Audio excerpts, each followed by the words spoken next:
हा बोला काय. एक तर असं आहे की अर्ज सगळ्यांनी काल भरले, मात्र अधिकृत उमेदवारांची यादी ना तुमच्या पक्षाने जाहीर केली ना शिंदेच्या शिवसेनेने जाहीर केली. यामागचं काय नेमकं अचानक? नाही, गेले अनेक वर्ष अशा याद्या शिवसेनेतर्फे जाहीर केल्या जात नाहीत हे आपण पाहिलं असेल. शिवसेना प्रमुखांपासून सुद्धा आम्ही पाहिलं. ज्यांना उमेदवारी द्यायची आहे त्यांना एबी फॉर्म दिला जातो आणि मग उद्या तुम्हाला कळेलच कोणाला फॉर्म दिले ते सगळे स्क्रुटिनी वगैरे झाल्यावरती आजच कळेल. त्याच्यातून तुम्ही काढू शकता ना कोणाला उमेदवारी दिली आणि काय उमेदवारी दिली लपून राहत नाही. याद्या जाहीर करायच्या मग त्या यादीतून गोंधळ व्हायचा हे प्रकार बहुतेक सर्व पक्षाने थांबवलेले आहेत. उमेदवारांचे अर्ज वैध ठरल्यावरती जी यादी येते ती फायनल. काल संध्याकाळपर्यंत शिवसेनेने ज्यांना उमेदवारी अर्ज दिले एबी फॉर्म दिले त्या सगळ्यांनी वाजत गाजत आपले अर्ज भरलेले आहेत. महाराष्ट्र नवनिर्माण सेनेच्या उमेदवाराने सुद्धा उत्साहात अर्ज भरलेले आहेत. काही ठिकाणी शिवसेना महाराष्ट्र नवनिर्माण सेना यांनी एकत्र जाऊन अर्ज भरलेले आहेत.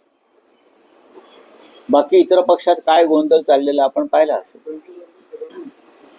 14 ठिकाणी महायुती तुटलेली आहे. जी काय महायुती म्हणतायत ती 14 महानगरपालिकांमध्ये ही महायुती तुटलेली आहे. अनेक शहरामध्ये महायुतीमध्ये लोक एकमेकांच्या छाताडावर बसलेले आहेत. शिस्तबद्ध वगैरे भारतीय जनता पक्षाच्या तिकीट वाटपात नाशिक पासून संभाजीनगर पर्यंत आणि ठाण्यापर्यंत काय गोंधळ झाला आणि लोकांनी महिलांनी मुलींनी कसा आक्रोश केला हे सुद्धा चित्र पाहण्यासारखं होतं. बाहेरून आलेल्या उमेदवारांना गुंडांना उमेदवारी देण्याचं काम अजित पवारांपासून सर्वच पक्षाने केलं. ही लोकशाही आहे त्यांच्या पक्षात. भाजप नेते म्हणतात की रीग आहे आमच्याकडे म्हणून. हा गुंडांची रीग लागलेली आहे. काल गजा मारण्याच्या बायकोला अर्ज दिलाय आणि रीग लागली आहे ती पैसे घेण्यासाठी.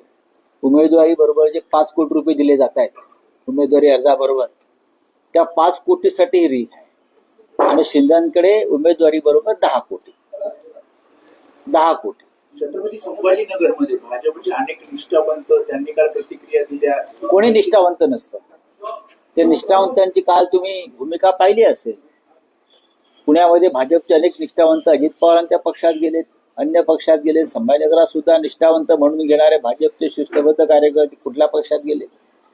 हा निष्ठावंत वगैरे काय नसतं. आज शिंदे गट, भारतीय जनता पक्ष आणि अजित पवार उमेदवारी अर्जाबरोबर जे आर्थिक पॅकेज देत आहे 5-5, 10-10 कोटीचं त्यासाठी हा गोंधळ आणि रीग निष्ठा त्या पैशाच्या पावसात वाहून गेलेल्या आहेत.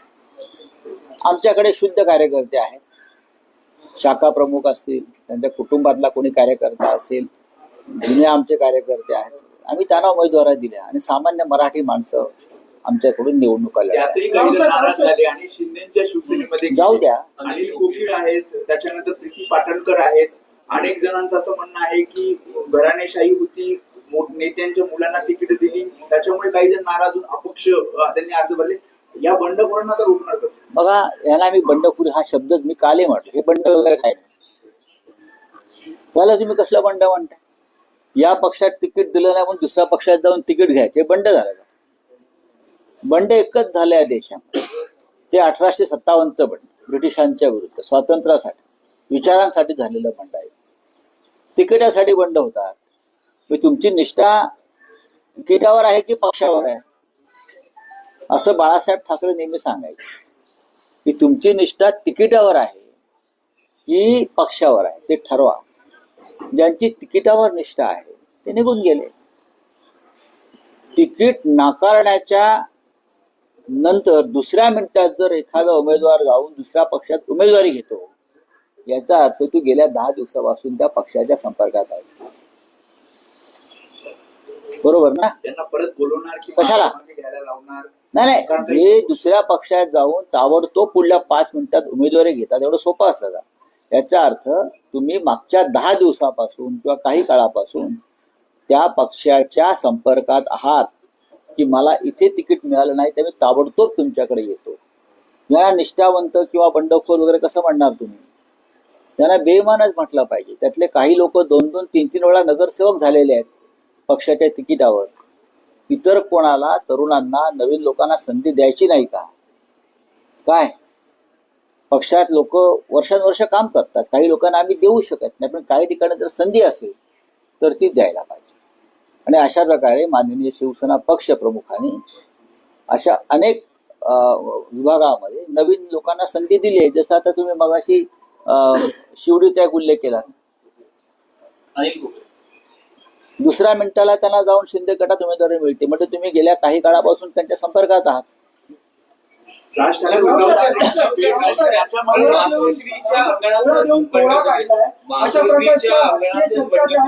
काय बंडखोरी झाली? चंद्रशेखर वायकवाडकर यांनी अपक्ष उमेदवारी बरोबर आहे ना. अपक्ष उमेदवारी मातोश्रीला आव्हान देण्याचा प्रयत्न. नाही, मातोश्रीला आव्हान वगैरे काही नाही. श्रीकांत सरमळकर यांचे जावई हरीश शास्त्री यांना मेरिटवरती उमेदवारी दिली. उमेदवारी देणारे जे काय मंडळ होतं आमचं, त्या सगळ्यांनी एकमतानं उमेदवारी दिलेली आहे त्यांना. वांगणकर याआधी नगरसेवक होते ना, मग त्यांच्यावरती अन्याय झाला असं कसं काय म्हणणार तुम्ही? इतरांना पण संधी मिळू द्या आणि ती सुरुवात स्वतःपासून केली पाहिजे. राऊतसाहेब वांगणकरांच्या उमेदवारीसाठी काल असं बघितलं, तिकडच्या अनेक स्थानिक शाखा प्रमुखांनी नाराजी व्यक्त केली आहे, राजीनामे दिले. प्रत्येक मतदारसंघामध्ये एकापेक्षा जास्त इच्छुक असतात. एकापेक्षा जास्त, कुठे 10, कुठे 15, कुठे 16. या 16ही जणांचे समर्थक आणि पाठीराखे असतात, प्रत्येकाचे असतात. त्याशिवाय कोणी उमेदवारी अर्ज मागत नाही. शाखा प्रमुख, उपविभाग प्रमुख, इतर सामाजिक कार्यकर्ते प्रत्येकाला आता समाज माध्यमांच्या माध्यमातून समर्थक मिळतात आणि मग ते राजीनाम्याचं नाट्य वगैरे करत असतात. पाहू ना, हे काय अशा प्रकारे पहिलंच घडत नाही ना. यापूर्वी आम्ही गेल्या 60 वर्षापासून निवडणुका लढवतोय आणि तेव्हापासून हे चित्र सर्वत्र पाहिलं. पण अपक्ष मागे घेतील अर्ज 9 ठिकाणी 9-10 ठिकाणी. राज ठाकरे उद्धव ठाकरेंची भेट झाली, आम्ही होतो त्याच्यामध्ये. अर्ज अनेक जण मागे घेतील. जे इतर पक्षात जाऊन ज्याने उमेदवारा घेतल्या आणि ते त्याला बंडाची उपमा देत असतील त्यांच्याकडनं अपेक्षा नाही. ते 5-10 कोटीसाठी गेलेले आहेत. प्रश्न इतकाच आहे की मुंबईमध्ये शिवसेना आणि मनसे यांची युती, यांची आघाडी ही भक्कम आहे. मराठी माणूस या वेळेला अशा स्वतःला बंडखोर वगैरे म्हणून घेणाऱ्या प्रवृत्तींना पाठीशी घालणार नाही, हे लक्षात घ्या. जर कोणी गेले असतील, कोणी शिंदे गटात गेले असतील, कोणी अन्य ठिकाणी गेले असतील, ते महाराष्ट्राच्या पाठीमध्ये खंजीर खुपसतात, मराठी माणसाच्या पाठीत खंजीर खुपसतात. तुम्हाला दीर्घकाळ ही पदं दिलेली आहेत नगरसेवक पदाची. कुठेतरी जर पक्षाला असं वाटलं की बदल करायला पाहिजे, तुम्ही पक्षाबरोबर राहायला पाहिजे. तुम्ही कशा निष्ठावर? नाही, पण राऊतसाहेब दीर्घकाळ नगरसेवक महापौर पद भूषवलेल्या मंडळी नाही, रिपीट केले गेलेले आहे. तिथे स्थानिकांची इच्छा होती. अनेकांना जवळपास 4-4, 5-5 टर्म ज्यांनी नगरसेवक पद भूषवलेलं आहे. मग काय झालं? महापौर, उपमहापौर, स्टँडिंग खरं म्हणजे संकेत नाही, स्टँडिंग सोडून द्या.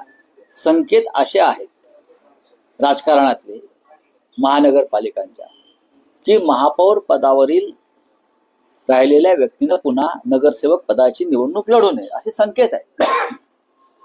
पण गेल्या काही काळापासून ते संकेत कोणी पाळत नाही. ते सोडून द्या. तुम्ही जे म्हणताय की अमुक अमुक अमुक, काही वॉर्डामध्ये, काही मतदारसंघामध्ये विजयासाठी बदल आवश्यक असतात. ते करण्याचा अधिकार त्या पक्षाच्या प्रमुखांना असतो आणि त्यानुसार त्यांनी ते केले. रावसाहेब, आपण म्हटलं की मनसे आणि शिवसेनेची भक्कम आहे, मात्र एकीकडे राजकीय वर्तुळात अशा चर्चा आहेत की आपण आवळा देऊन कोळा काढून घेतला मनसेकडे. राजकीय वर्तुळातल्या चर्चांना फार किंमत द्यायची गरज नाही. काल राज ठाकरे माननीय राज ठाकरे काल मातोश्रीवरती होते ना, का कोहळा मिळाला म्हणून ते आले होते का? आणि तुम्हीच त्यांची मातोश्री बाहेर हसत हसत बाहेर पडतानाची छायाचित्र दाखवलीच ना. तर तुम्ही कोण ठरवणार आवळा कोहळा?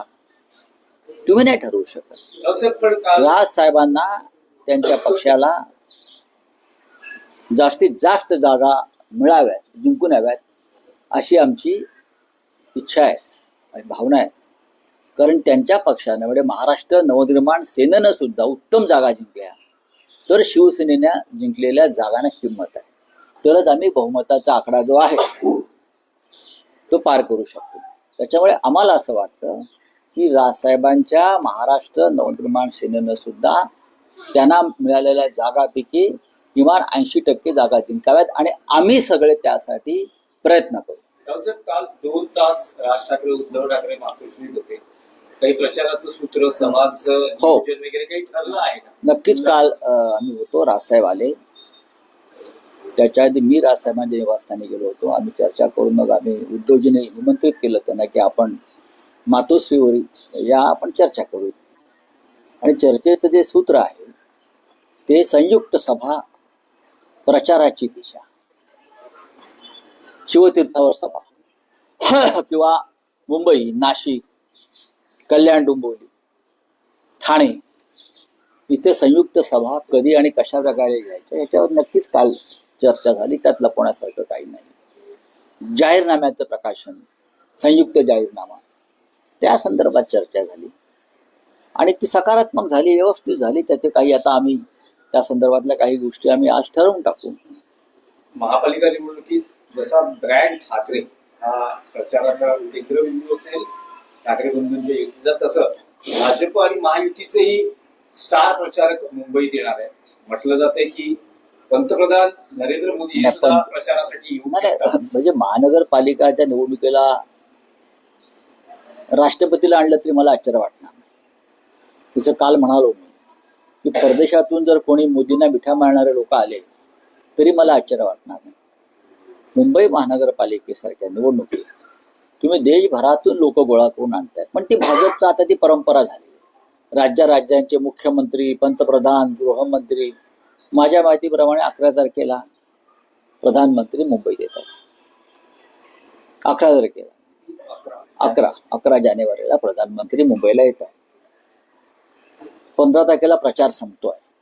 15लाच ना, 13ला 15ला निवडणूक आहे, 13ला प्रचार संपतोय. आणि एका धार्मिक कार्यक्रमासाठी कार्यक्रमाचं खास आयोजन केलंय त्या दिवशी मुंबईतल्या जैन समाजाचं, आणि प्रधानमंत्र्यांनी ते आमंत्रण स्वीकारलंय. ते प्रचारासाठीच येत आहेत ना. त्या पंथाच्या, त्या धर्माच्या लोकांना प्रभावाखाली घेण्यासाठीच येत आहेत की भाजपला मतदान करा. निवडणूक आयोग काय ढुलक्या मारतोय? काय करतोय निवडणूक आयोग? या राज्याचा निवडणूक आयोग जो आहे त्या आयोगाचे एक प्रमुख आहेत वाघमारे म्हणून. त्याने वाघमारे या नावाला जागावं आणि भाजपच्या लांडग्यांना आवरावं. हा, अशीच माझी त्यांना विनंती आहे. हो सर, मतदानाआधीच भाजपचे 2 उमेदवार विजय झालेले बिनविरोध कल्याण डोंबिवली हो द्या बोला. कुछ हिंदी में है. पंतप्रधान नरेंद्र मोदी मुंबई इलेक्शन के लिए जो है दिल्ली से आने वाले हैं. बात ऐसी है कि ये महानगर पालिका का चुनाव है. प्रधानमंत्री अब ग्राम पंचायत को भी जाते हैं. हाँ, पूरे देश के केंद्रीय मंत्री, राज्य के मुख्यमंत्री योगी जी मुंबई में आकर डेरा डालेंगे. 11 तारीख को प्रधानमंत्री जी एक धार्मिक कार्यक्रम में आ रहे हैं. धार्मिक कार्यक्रम में 13 तारीख को प्रचार थम जाएगा. 15 को चुनाव है मुंबई महानगर पालिका, ठाणे, सब कुछ. और प्रधानमंत्री जी अगर 11 को मुंबई में आते हैं तो राज्य निवडणूक आयोग जो है, राज्य चुनाव आयोग, उनको रोकना चाहिए. कौन से कार्यक्रम को आ रहे? धार्मिक कार्यक्रम है, वो बाद में भी हो सकता है, लेकिन उस माध्यम से उन लोगों को वो अपील करेंगे कि भारतीय जनता पार्टी को वोट दीजिए, मैं आया हूं आपके कार्यक्रम. तो चुनाव आयोग की जिम्मेदारी है कि इस प्रकार के कार्यक्रम को रोकना चाहिए। Thank you.